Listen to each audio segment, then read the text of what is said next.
Got him!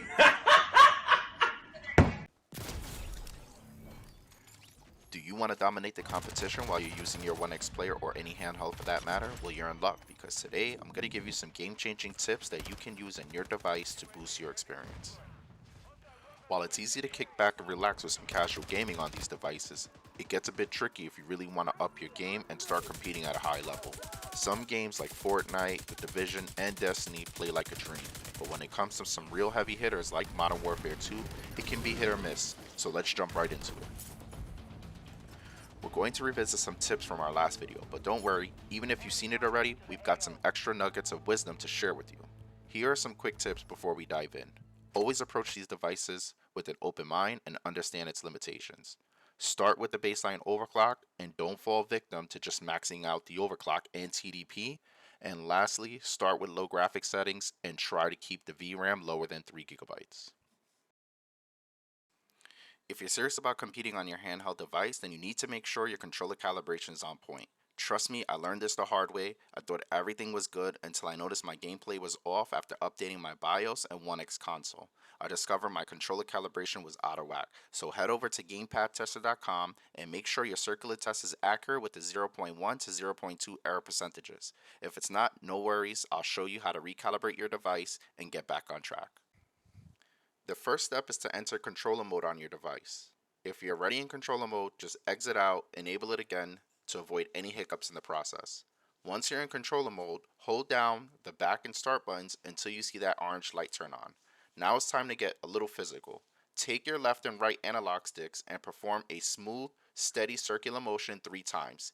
Keep it nice and consistent. Next, pull the left and right triggers 3 times each, and then leave everything as is until that orange light turns off. Whatever you do, resist the urge to touch any buttons until that light is off. Once it is, head back over to gamepadtester.com and check to see if your calibration was successful.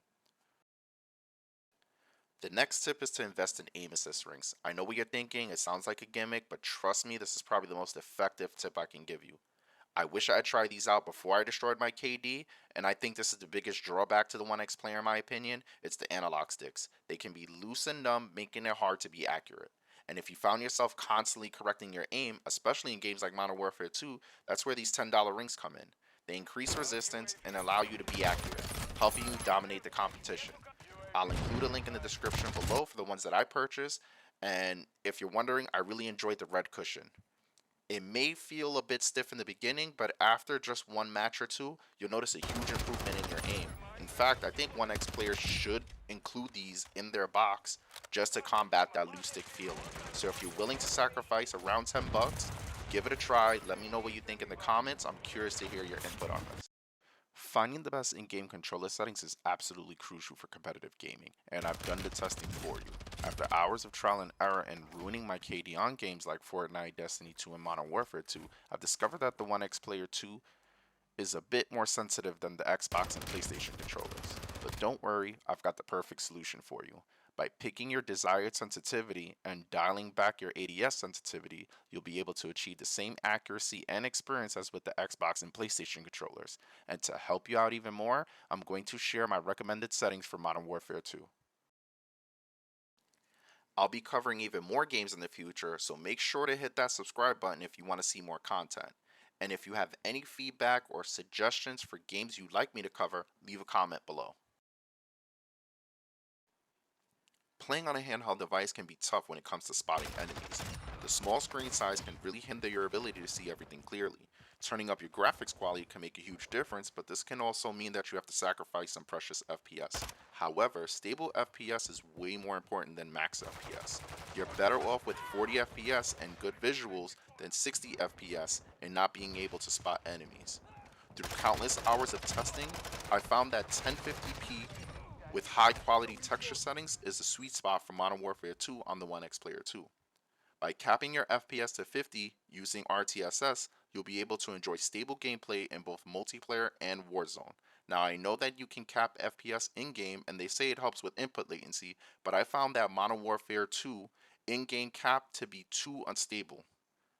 Take a look here.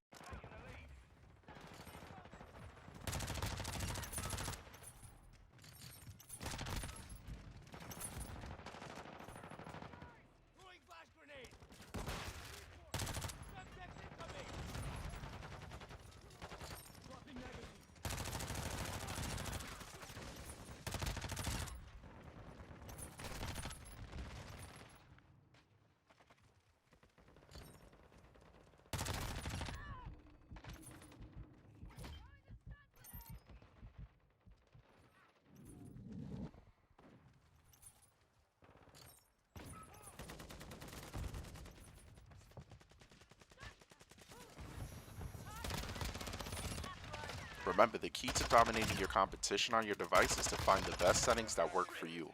Experiment with RTSS and in-game settings to see what gives you the edge you need. And always make sure to turn off any kind of VSync to avoid any extra latency. Trust me, the screen tearing is barely noticeable once you're in combat. Thanks for tuning in. I hope these tips help you on your way to victory.